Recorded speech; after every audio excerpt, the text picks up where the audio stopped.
my first male guest. Mm-hmm. And we're here with Michael. How are you? I'm great. I'm fucking awesome. I mean, it's tough, but I feel like it's in like I'm like programmed in my muscle memory when someone's out, how are you? You want to automatically say, I'm great. I mean, yeah. I mean, how often do people actually answer that question? I mean, sometimes people trauma dump. Yeah, like they kind of give you shit for asking the question. No, I mean, like, they're like, oh my God, actually, I'm terrible. So this is what happened and this happened. I've had that before. Not on here. Of the people who've done it, can you give me like a pie chart of, well, there's only two. Well, I mean, that's, what percentage men, what percentage girls? Why'd they get into the pie chart? Just give me a pie chart, and in this one, the men are blue, the girls are pink. What percentage of that pie chart would be blue? Right now, 100. 100% girls, trauma dump. Sure. Well, I kind of just did. You did. Outside. But, I mean, it wasn't trauma dumping. I actually asked you, like, questions.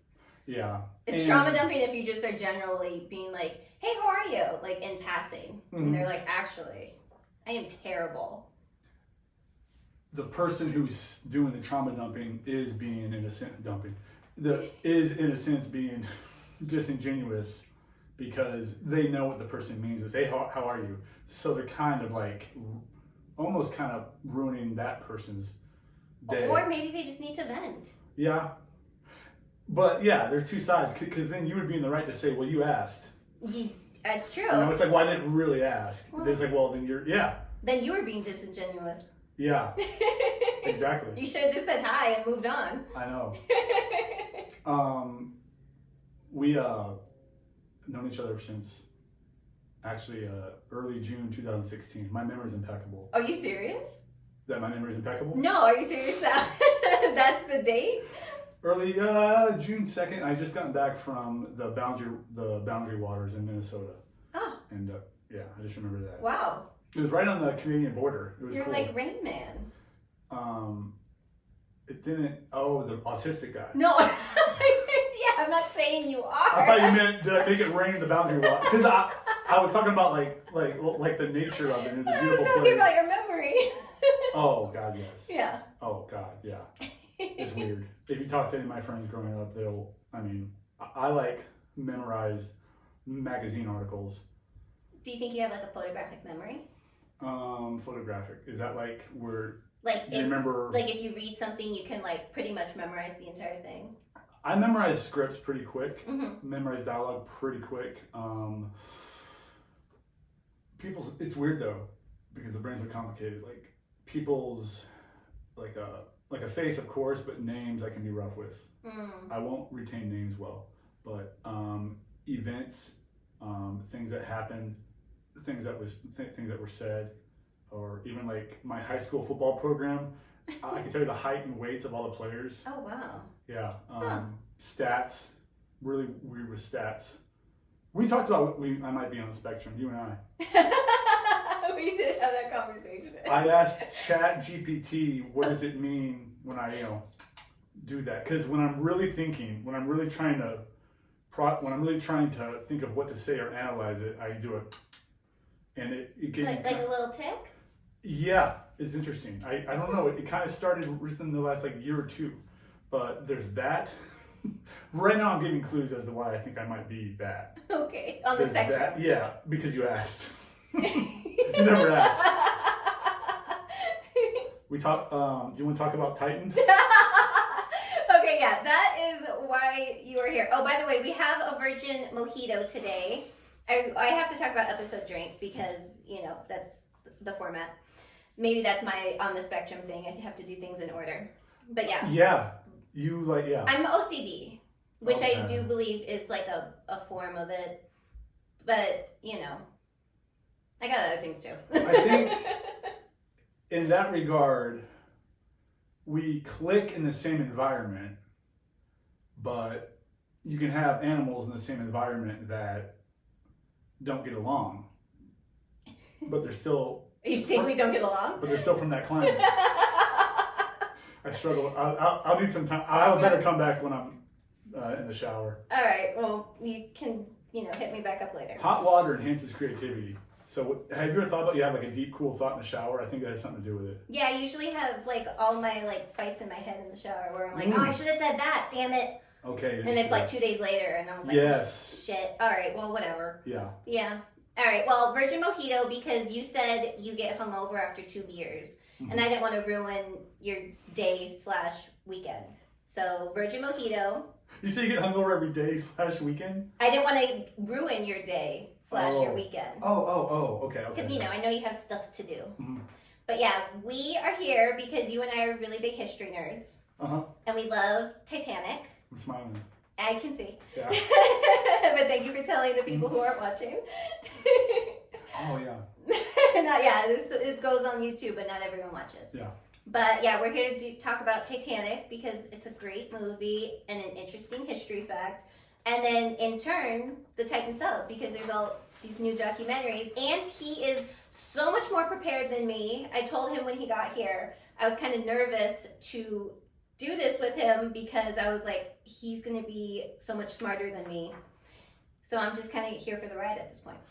Yeah, let's be honest. I might be more prepared than you, but that's not why I know more about Titanic than you. I mean, you've been like deep. You said you were like deep in the knowledge and like you like to go on like forums and websites and whatnot. Yeah, I can like hold my own against like a Titanic historian. Like right. if him and I were in the same room, it would be on like an equal level. Did you ever think about like becoming a historian then? Especially with your like kind of amazing memory? Yeah, kind of in that direction. Not with, I don't want to get off track, we do it later, but kind of in that direction with tape measure home runs, which is very specific, right? I don't know what that is. It's a home run that goes really far. Oh, okay. Like a tape measure, because if a home run, back in the day, that went really far. Someone pull up the tape measure. Let's see how many feet that home run traveled. Mm-hmm. So it's a very specific subject in baseball history. Not many of them, perhaps because not many people care. I think there's a large audience for it. So yeah, no, to your point, I would be interested in that. Yeah. But no, I've never gotten into like making money off being a Titanic historian. I wasn't even sure where that would start. I'm sure that's I'm sure there's not many very spots for that. Like it's not like it's not like working at Ralph's. It's not as available as that. Like I'm a Titanic historian. You pay me? Like, not the demand. Right. There we go. Well, have you ever been? Because you're from Indiana. So have you ever been to the Titanic Museum that's in Branson, Missouri? No, I haven't been to any of the Titanic museums, and none of them. That's why my voice dropped just how it dropped, because that's shame. Yeah, I feel like colored with shame. It's not shame. It's just you haven't done it yet. Okay. You have time. It's not going anywhere. If I were a dog, I think I'd be a husky. I think I'm dramatic. Oh, I know. Yes, I know. You seen those videos of like a husky getting their nails? Like, like go nuts. Yeah, I could see that. Hudson the husky. Hudson the husky. There you go. I'll change that as your name in my phone for sure. All right. Cute. They're sweet dogs, though. They're very sweet. Okay, go ahead. All right. You know what? I'm kind of just gonna let you take it away. Tell me and tell the audience about Titanic. What do you want to talk about? Titanic, Titan. What's your? I have something to say. I have something to say about Titanic in general that came to me last night. Okay. About why the fascination. In fact, the one I don't know if it was the Titan documentary on Max or Netflix, one of those two, but someone said like the 3 most well-known words across the planet. That was in the Netflix one. I just watched it. Okay, yeah. It was God, Coca-Cola. Yeah, and Titanic. Wow. And so that kind of reinforced me thinking like, why the fascination? And you hear that question asked a lot, and many times it's kind of a vague answer that I would rather it be unpacked. But it's like it's the human element. And yeah, absolutely true, but there's more to it than that, because there are plenty of events that carry that but don't have this aura. Yeah. And I wrote this down. Okay. Hold on. Here we go. Okay. From the time it struck the iceberg to when it sank, that's 2 hours and 40 minutes. Yeah. That's the length of like a long play or like a long movie, but like not too long of a movie. There are plenty of good movies, 2 hours and 40 minutes. Well, isn't that the length of the actual Titanic movie, and it was done on purpose? No, Titanic movie was 3 hours and 15 minutes, but we're gonna get to that later because that's part of a joke I told on the message board. Okay. Because my screen name was Iceberg Boss. All right, okay, we'll do that later. Okay. But no, I was gonna. Well, I had notes, but I think it's important I get this right. What I'm saying, and just like a movie, Emily, it had 3 acts. Act 1, complacency. Mm-hmm. Act 2, confusion. Act 3, panic. Mm-hmm. So from the time it struck the berg to when it sank below the water in the North Atlantic, 2 hours and 40 minutes later, it's 3 acts. And then I got more into like the play, theatrical thought of it, like a Broadway. Like it was a well-lit 900-foot wide stage. You had and you had everything. If I got chills, you had, as far as like an entertaining play in the tragedy, you had everything. Like you even had a fucking band playing "Near My God to Thee" as she was dying. Mm-hmm. You had farewells to each other, farewells on the boat deck. You had romance and goodbyes. You had rockets firing 1,000 feet in the black sky asking for help. Mm-hmm. The ocean itself that night, by all accounts, was unusually calm and flat. Right. In fact, a sailor, a Navy guy who survived, who's a veteran at sea for 40 years, said he'd never seen the ocean so calm. It's like a pond. So that adds another element to it. Yeah. And that in itself is why the iceberg was hard to spot. Right. Anyways, but and as the angle of the ship increased, it's just so symbolic, so did doubt. So that's where I think it is. I mean, it really is the human. It's kind of like a what would you do? Yeah. We all like watching movies and plays where the question is what would you do, and we get that with the Titanic disaster, absolutely. And you have heroes and you have cowards. Mm-hmm. You have like the truth coming out about somebody. Yeah. You know, because every guy would say, "Oh no, I let the woman go," but then it's like, "Oh, let me get in there." And then you got the Billy Zane character who's like, kicking people out. yeah. You'll swamp us. Yeah. That he was saying that apparently a lot of passengers were saying that we can't bring the lifeboats back, but we're going to get swamped. Yeah. That's where I think the fascination is. Mm-hmm. And like a movie or play, you need a good location. Right. That's cosmetically a beautiful location. Right. It's a huge, enormous, beautiful, rich, a luxurious ship. Mm-hmm. It was the most luxurious ship of its time by far. Yeah. And so that came to me about like all I just said there, I know it's scattered, but all I just said there is really what it is. Mm-hmm. It's that. That's the fascination. That's the fascination. And just like the ironies. Right, yeah. It did everything like it wasn't supposed to do. Yeah, and it was its first voyage. Mm-hmm. You have man versus nature.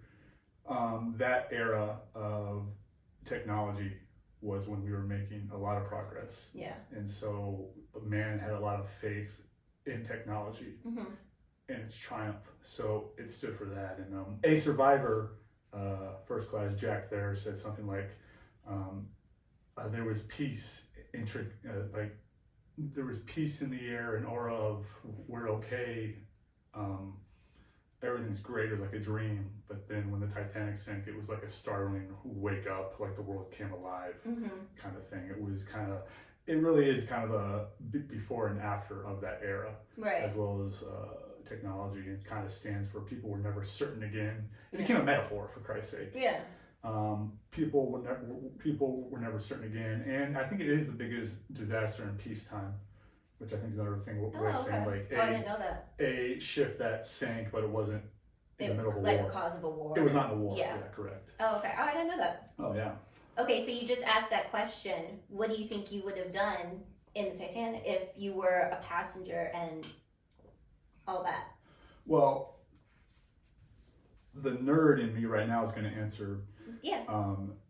on the starboard side, First Officer William Murdoch was in charge of lowering the lifeboats, and his policy was women and children first, and men if there are still spots available. Yeah. Charles Lightoller, the second officer on the port side, was by the book, women and children only. Yeah. In fact, John Jacob Astor asked him if he could get on with his wife.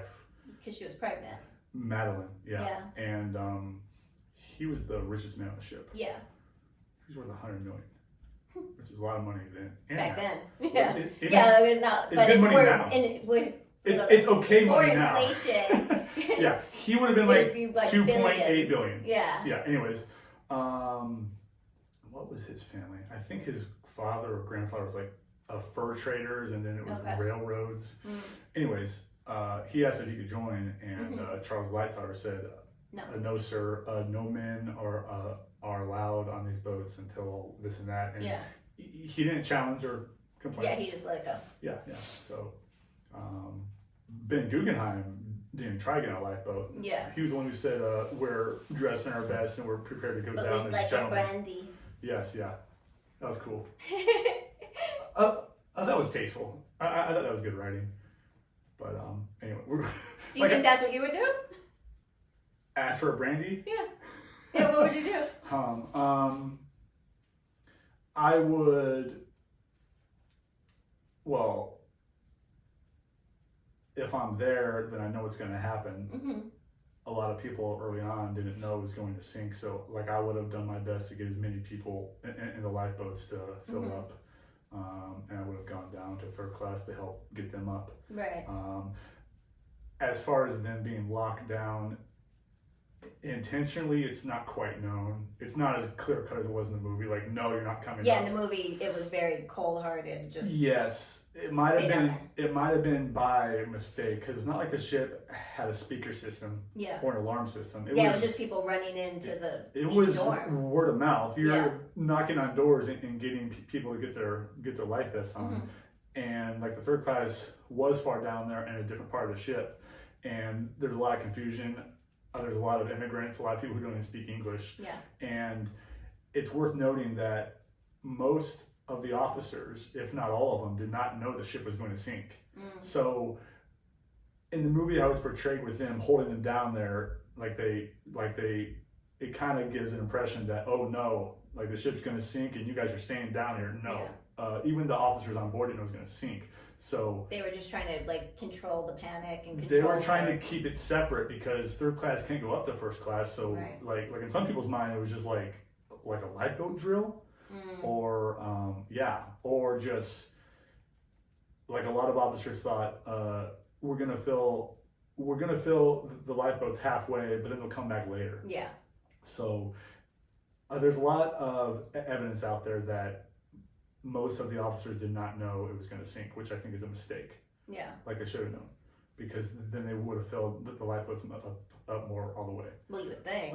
I would have gone down and gotten people up to the boat deck and helped with just getting as many women and children in the lifeboats. Like I do stand by that. Like I think that's right.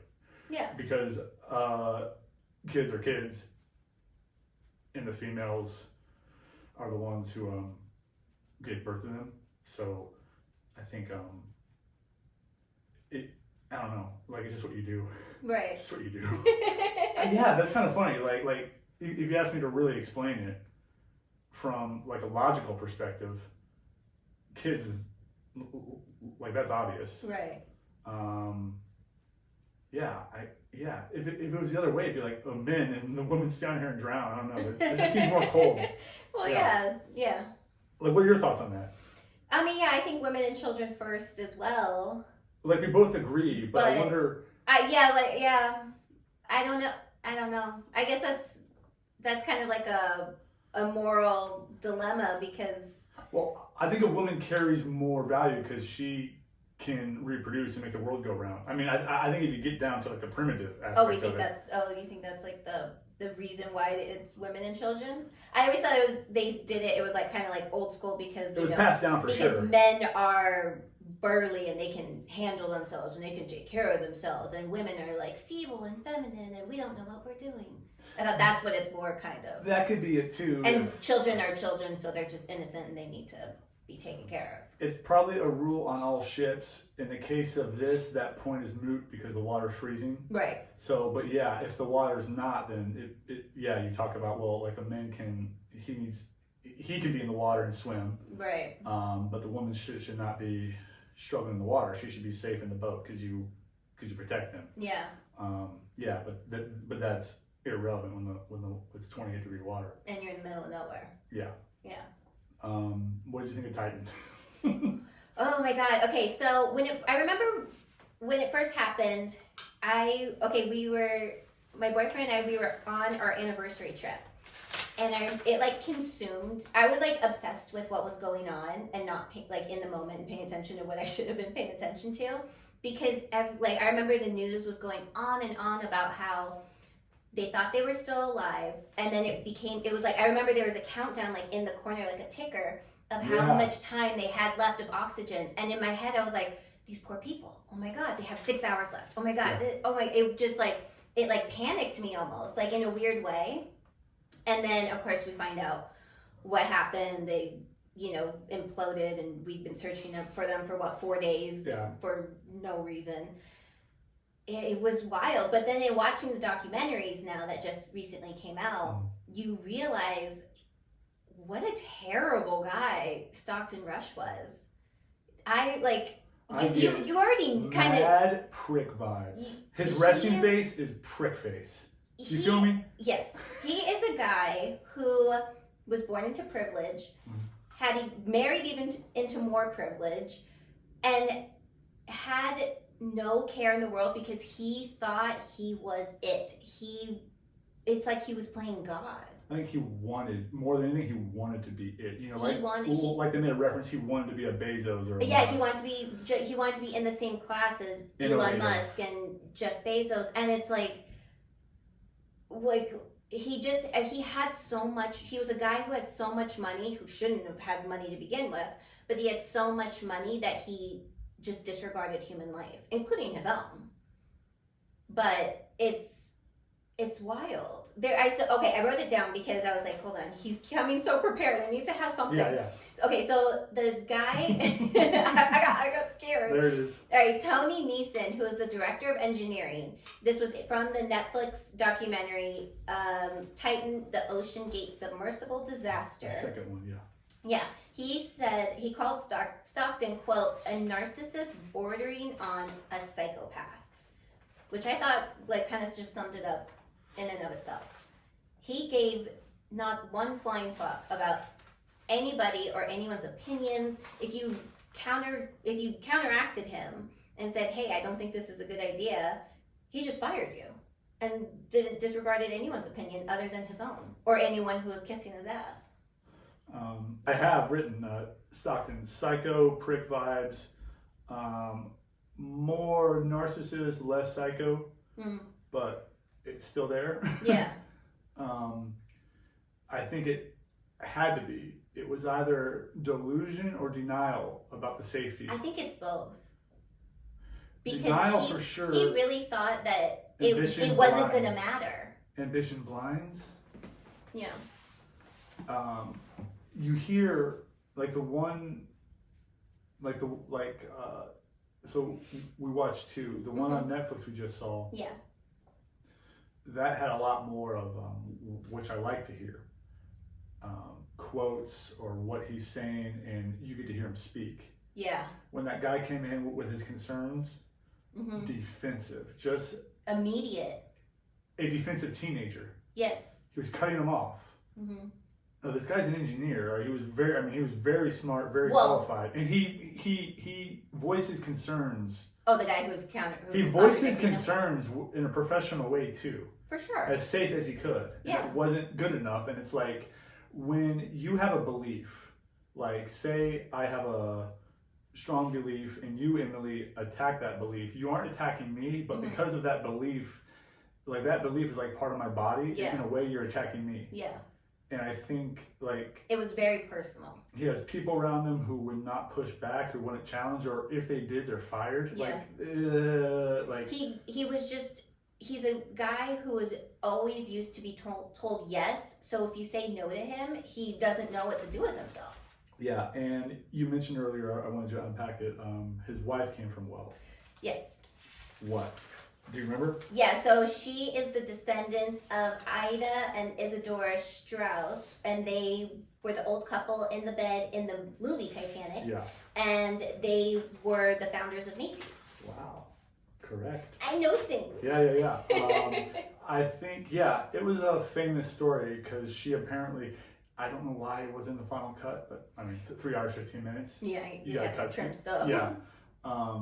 But I think I saw an outtake and it was like a deleted scene. Yeah, and it was she got into it and then got back on the boat deck. Oh, okay. And at that time, it was clear that the ship was going to sink as well. Mm-hmm. So those are the real sad ones. Like anybody getting into a lifeboat after 1:30 knew this is it. They're getting in and they're going to watch the ship sink. You know. For some people, because the first half hour was just a lot of confusion, and I do have something I want to say. Okay.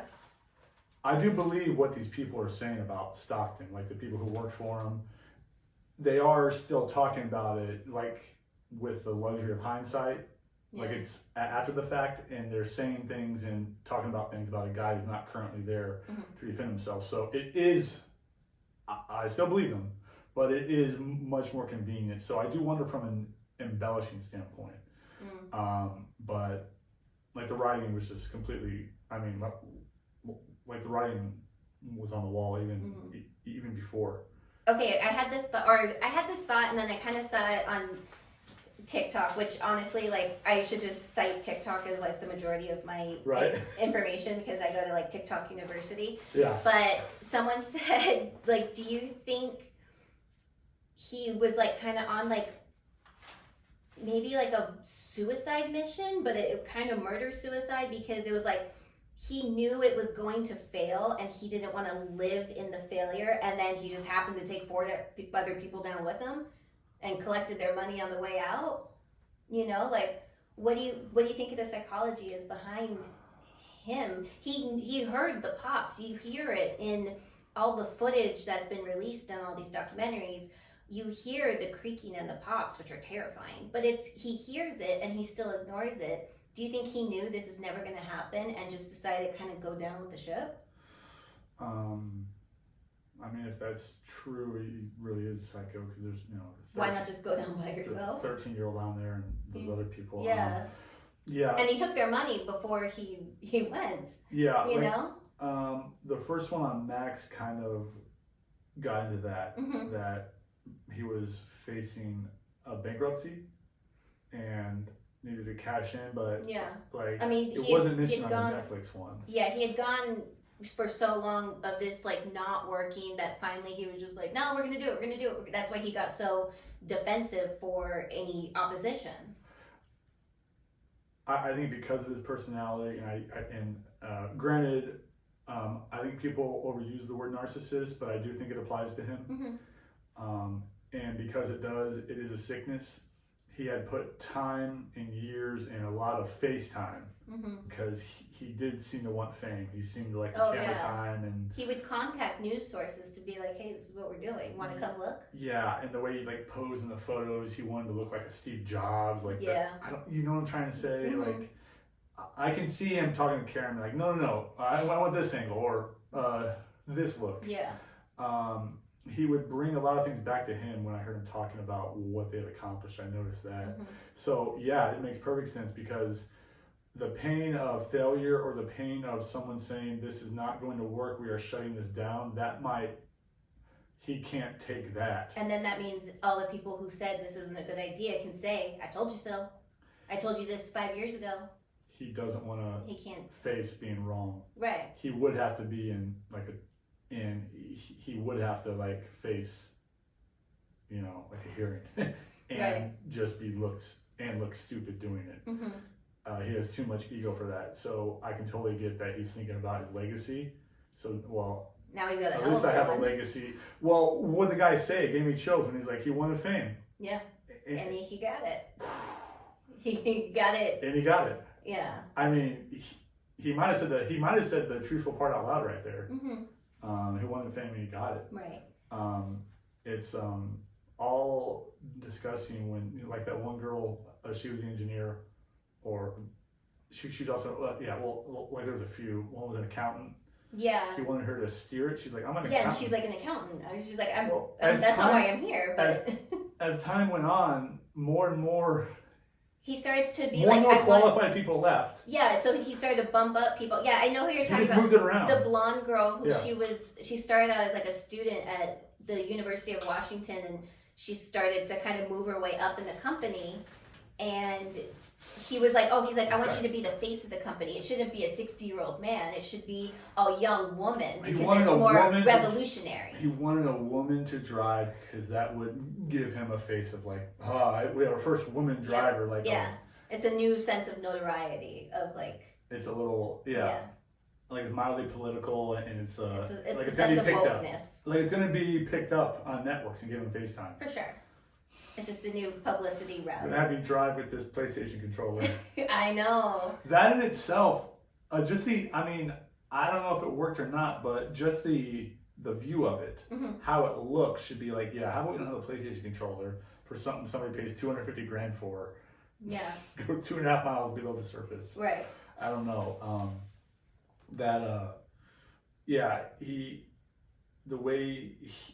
His posture, his demeanor, his facial expressions. I'm not a body language expert, but I'm also not blind. He had the posture of someone who had something to prove always, like defensive. Yeah. You really can't cover insecurity, and he just had an aura of it. And what everybody says about him working for him, it just all lines up. Yeah. And it just seems like it becomes a cult where, like, if everybody's saying the same thing or supporting this, you're kind of like, am I going nuts? Yeah, like, wait, am I wrong? Yeah, it's gaslighting, where it's like, in the one on HBO, she was like saying to the guy, I'm really concerned about the whole, and they're like, well, we're really concerned about you. Yes. We don't think you're innovative. Yeah, and she was like, well, maybe it is me. If I were her, I would have said, innovative bitch, like, this isn't art. Right. Like, it's straight science. Think outside the box. It's numbers. No. It's like carbon fiber. It has never been approved. And this whole thing, like, why was it not tested without people? Let me ask you this, because you're more, like, in the know. Has his wife, has she been to, like, the hearings? Has she been interviewed? Has anything of hers been released? Because I would love to know what the hell she's got to say. I did look that up, and no, she's kept a very low profile. Right, I Googled it, and I was like, well, maybe my Google search isn't, also I was kind of, like, rushing. But I would love to know what this lady has to say, because did she believe in this so much and believe in him so much that she just went along with it? Is she as delusional? Is she as crazy? Did she, like, what's her angle in this? Well, also she knew the dangers, or did she not care about the dangers as well? Like, what? So the first answer, she's kept a very low profile, and she hasn't commented at all because because they haven't reached a conclusion for the hearings. Right. So I think her and OceanGate are just not saying anything. Right. Which is smart, right? Yeah. From a legal perspective. She was the one. Have you seen the video where they say, here's when they heard the implosion? Yeah, she hears it, and then she kind of looks. Like, that was her. Did you know that was her? Okay. Mm-hmm.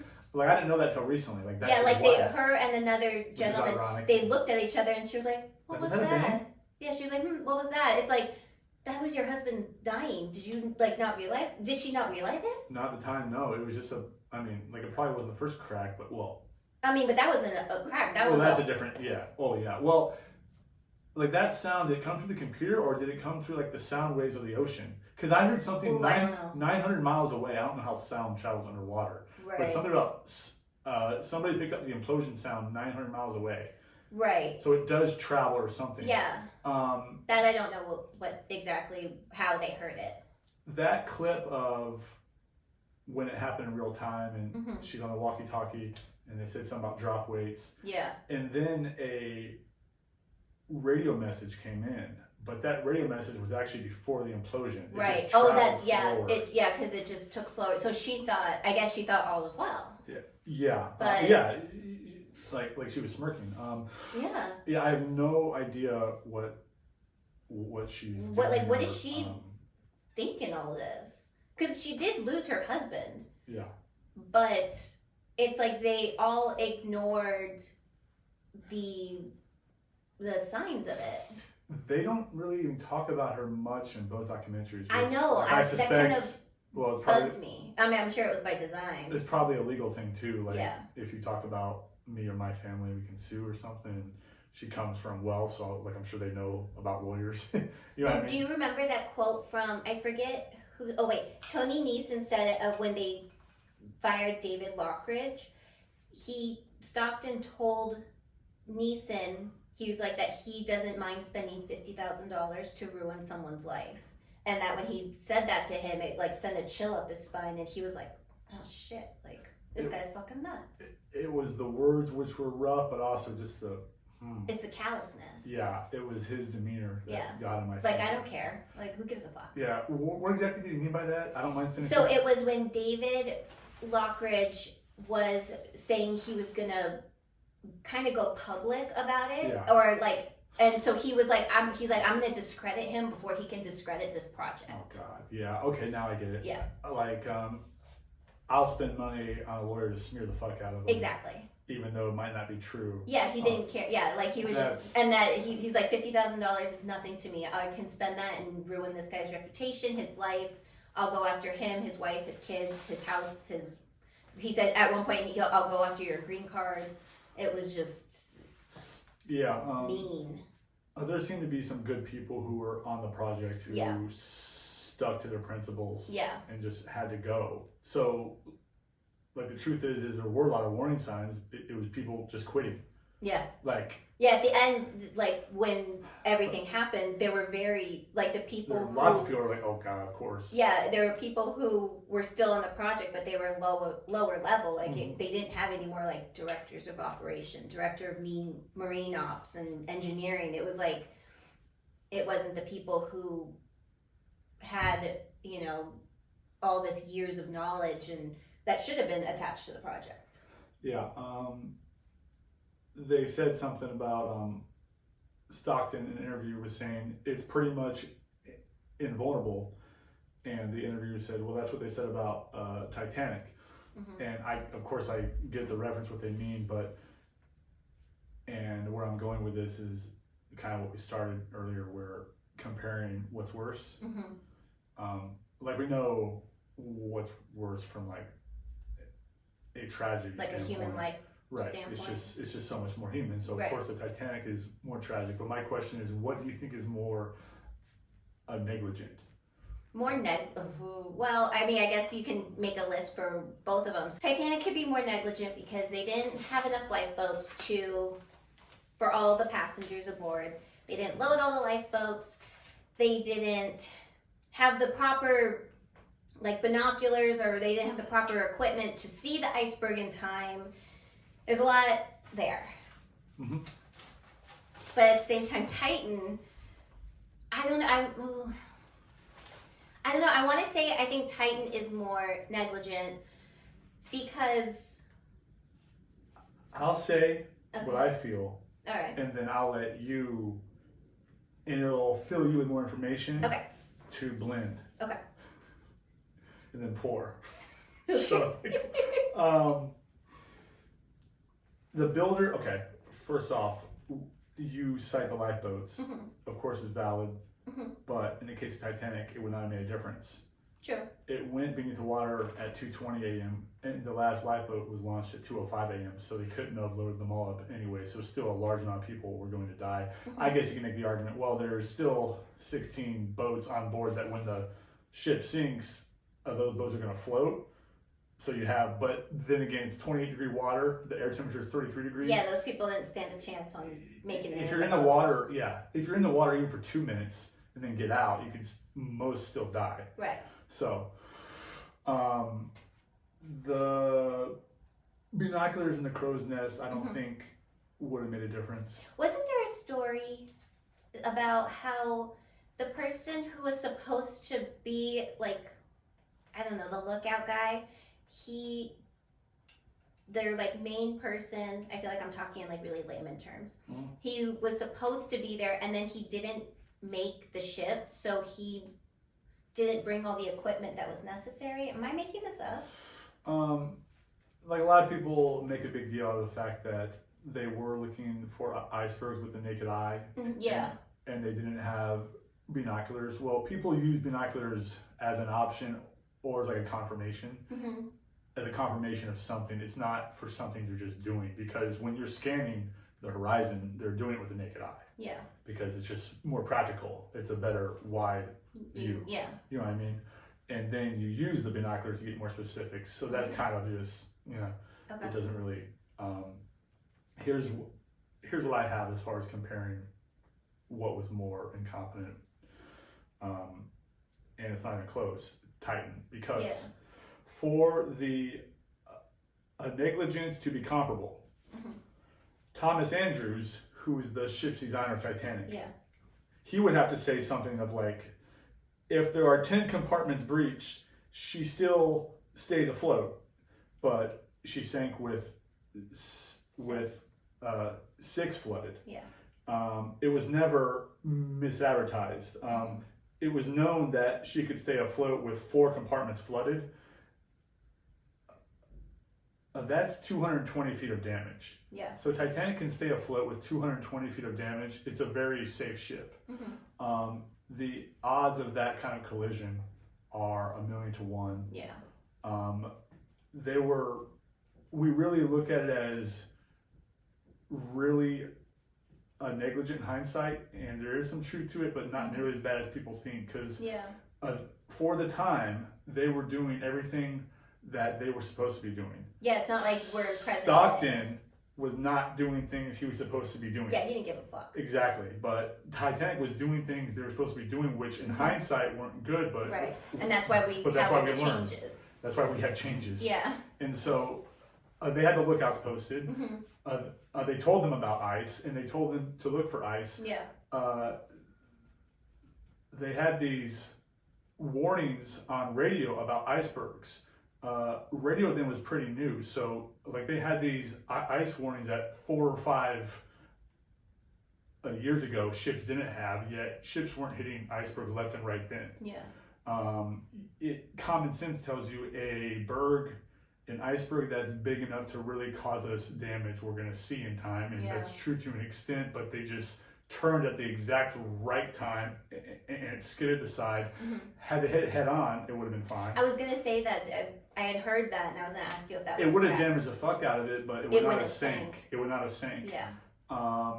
Had it not been such a calm night, they might have seen the iceberg much sooner, because you see waves when there's wind. Hitting the iceberg. Like, they aren't looking for the berg itself. What they're looking for is the change in pattern of waves. He did mention that in the movie when he's on the bridge with the captain. It's probably what you would call it. And it's true. Like the iceberg itself, I mean, again, what I'm saying is like 10, 15 separate things when put together make that night a perfect night for a disaster. If you take away one of those things, it's fine. So it's just a perfect storm. The iceberg itself was a rare berg. It was like a blue berg is what they call it at sea, like a black berg. It's a iceberg that has recently turned over in the water, so it's gone turtle in the water, so you have clear ice in the middle, not the white snowy thing like that we picture, like with the polar bears romping around on, and at night pretty invisible. Like the way it was cold and the flat calm, it made it hard to tell like the horizon. And I don't know the physics of it, but I heard someone explain it where it would be the same thing of when it's a hot day and you're driving on the road and you see what looks like water on the pavement, dead ahead, mirage, that had something to do with it as well. It was just, so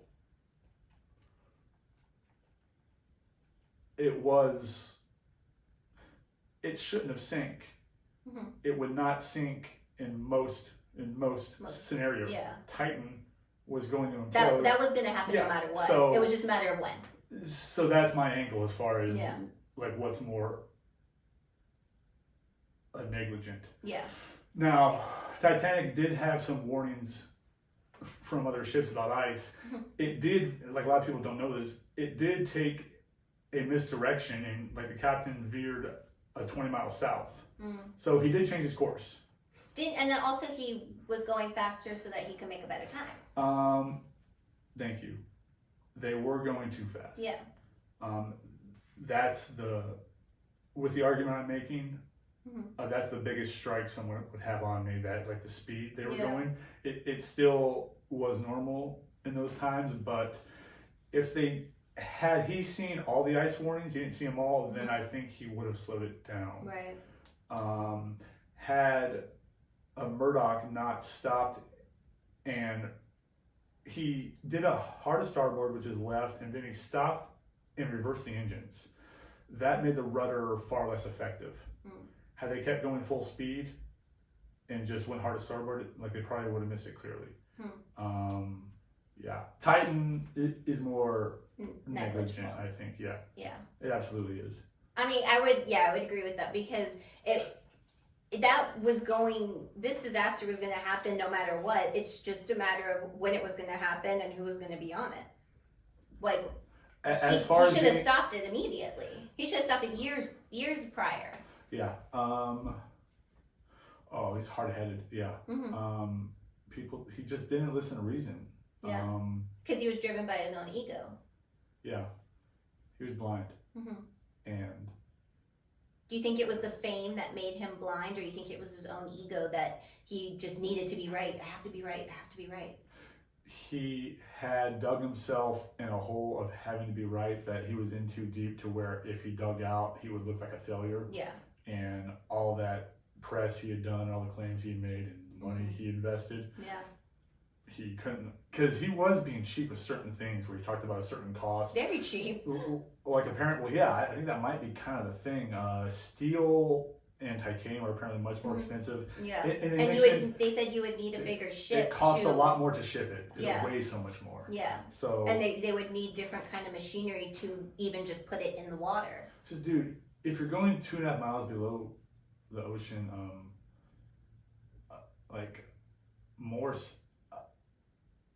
convenience should not really be on your top 3 list. Convenience. Right. Yeah. Like, it's not.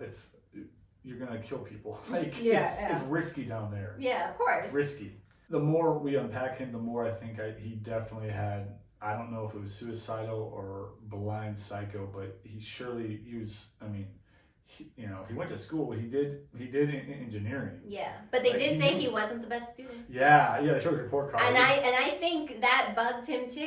Is that he wasn't the best? He wasn't valedictorian. I think that bothered him as well. What? Go ahead.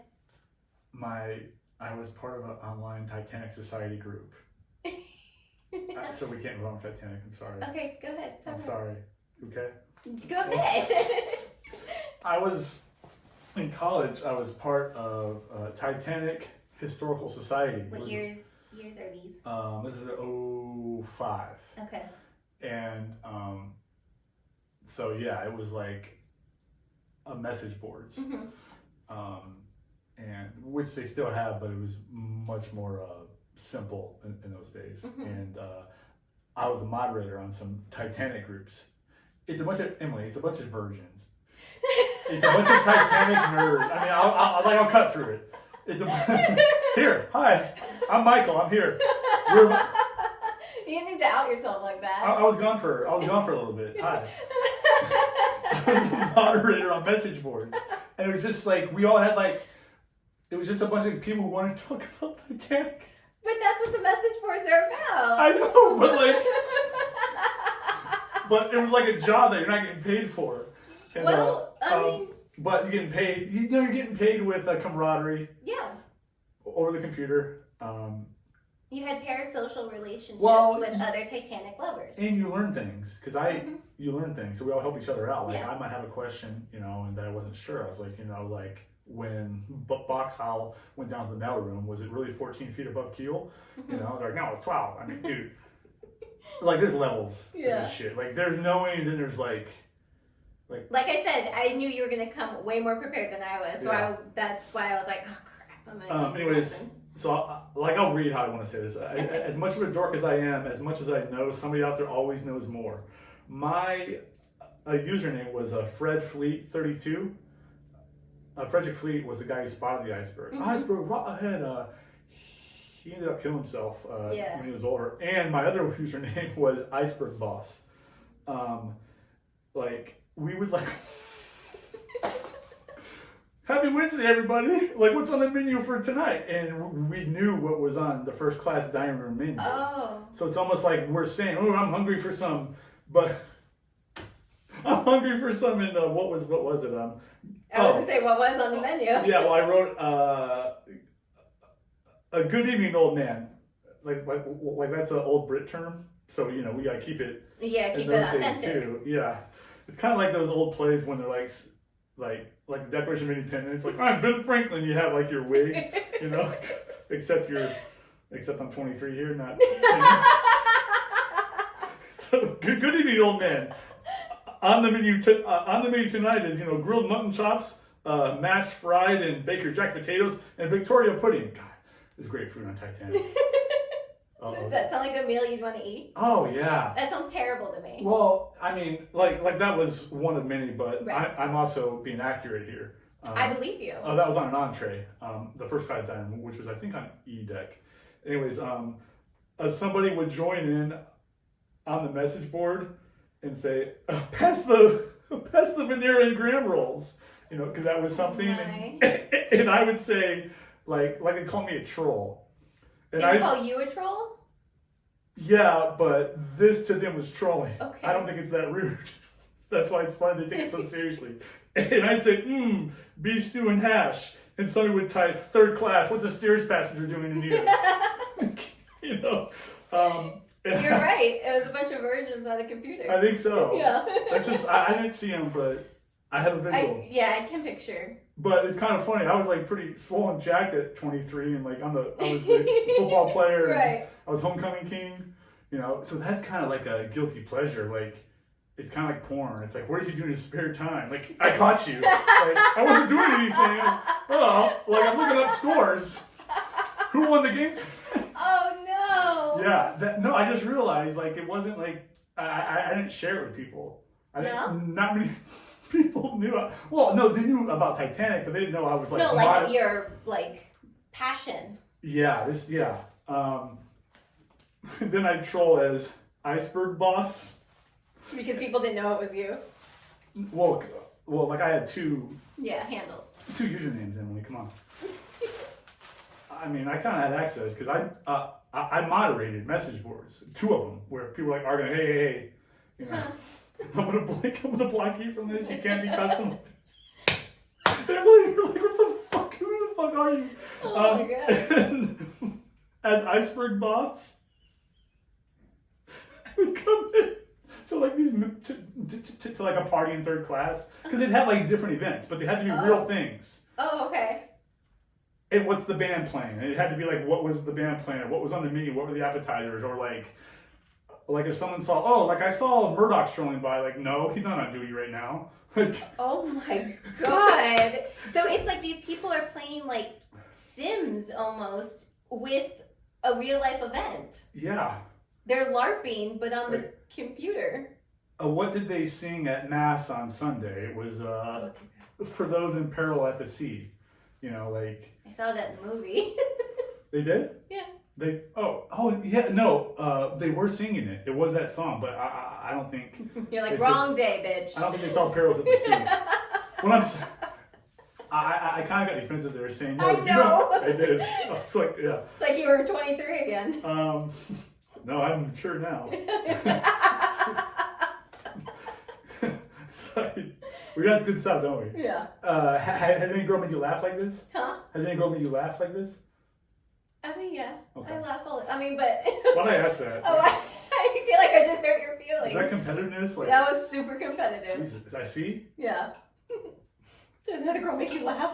Yeah, but no, that's bad, right? Like, especially, like, you know, like, like instead of going out and I didn't. No wonder I didn't get any action in college. I didn't go out. You could have went to a bar. Instead, or you were... a college party, a sorority party, a football party. I was on the team. I was good. You're like, where's Michael? I don't know. No. It was 14 feet above the keel at 1:40 a.m. Oh, man. All right, so I always ask my guests to tell a gremlin story. And you had asked what that is. I told you could have been drunk, you could have been high, you could have been sober. It's just embarrassing or funny. It's mainly just to bring us all together that we're all people and embarrassing, and you have been chuckling about it since you got here. I don't know what it is yet. I can't imagine, because I can't imagine. I'll try to focus and make it like as clean and direct as possible without me veering off and doing what I do. Okay. I first moved out here. I was a boxer. I was in a pro boxing camp. We lived in Marina Del Rey. We trained in Carson. When I was living at these apartments, there's a girl. She worked at the leasing office, and her and I started talking. Okay. And we went on. Long story short, I got pretty attached, but it's not like we were even really talking that long, or even boyfriend girlfriend. We went on like 3 dates, hooked up a couple times. Okay. It was cool. Like, so it was like casual dating. Yes. For her. Yes. Okay. We went to like basketball games and went out to eat. And anyways, I liked her. Okay. She comes by one night. Well, she comes by one night, and this is where like. You know, I was talking about if I were a dog, a husky. Okay. You know, maybe a little dramatic. Yeah. I think she planned on it being kind of like brief. Like you and her, like it being a fling. No, what she came to do. She came by to just say she can't really hang out anymore. Okay. Still wants to be friends, and she still works there, but she can't be. We can't be like going out and be hooking up. Yeah. Which happened twice. Like, but in my mind, well, it's happened 100 times in my mind because I relive it. Okay. Yeah, that's the embarrassing part. I was kidding. Anyways, oh my God. Anyways, but so she came by just to tell me that, but it kind of got drawn out to an hour because I was just like devastated. Okay. Like gutted. Yeah. But I just gave you the facts, and I see your face when I'm saying gutted. Like, yeah, okay, like that's excessive, right? And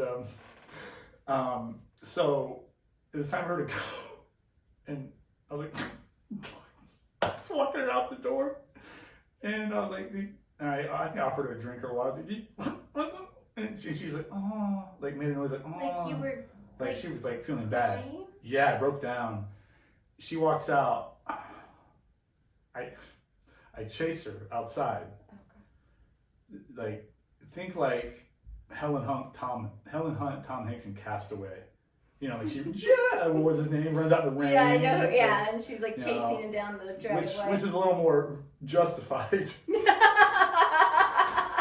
than your situation. And she's also a girl, and I was a heavyweight boxer, male, still male. And I'm running out towards her, Emily, and I start jogging. I'm like, no. Her name's Mom. I'm like, no. And then I see her, like, as I'm coming towards her, like, looking around, like, oh, God. Like, oh, God, like, no. Yeah. I hug her and whisper, like, I love you. And I hear, okay, Michael. Yeah, there's not really a better response other than Michael, that. almost like, okay, you little fucking... Like, she just patted you on the head and... Like, said it's time to go. Okay, I'm so uncomfortable now. Oh, for sure. Was her subtext. Yes. But that's not the embarrassing part. Oh. I was new to Facebook. Oh, God. I was new to Facebook, and I was I had just got on Facebook maybe like a couple months later or something. And I was late to Facebook. Mm-hmm. Why do I keep saying that? Because I wasn't really good at it. I wasn't well coordinated in it. So that is valid. Okay. I thought I was searching for her name. Oh my God. I feel like I know what you're going to say. But when the status update. So what's on your mind, Michael? And let's just say her name is Emily Hogan. It was like, you just kept typing in the name. I typed in the name, and then in my mind, I hit search. And you hit submit, and you posted it. Yeah, and then I'm like, what the fuck just happened? And then and then I found the search box. Right. Having forgotten that I just posted the it. status update. And so she was just scared. She didn't. Yeah. No, she wasn't like scared because she wasn't, because I was a softie, but she was like, I don't know. Like I can tell you what my thoughts would have been. Yeah, go. I would have thought. What's on your mind, Emily Hogan? Like this guy he went on 2 dates with. I would have blocked you. It's possible I would have switched my jobs to like a different leasing office. I would have been like, I need to cut ties with this guy because he's a little obsessive. That's what I would have thought. I know you now. But I didn't do that. It was by mistake, though. Yeah, and I know you now. But I'm saying if I was her back then on 2 dates, I would have been like, this guy's gonna be like a future Joe Goldberg from You. Did you ever watch that show? You? This isn't the first time you've accused me of the You. This is the first time you've accused me of the You. It's a keeper. So yeah, I'm aware of it only because you mentioned it to me a few years back. Did you tell me a similar story? What's that? Did you tell me a similar story? Who knows, Emily? I think, no. I think you may have just been commenting on my recent behavior.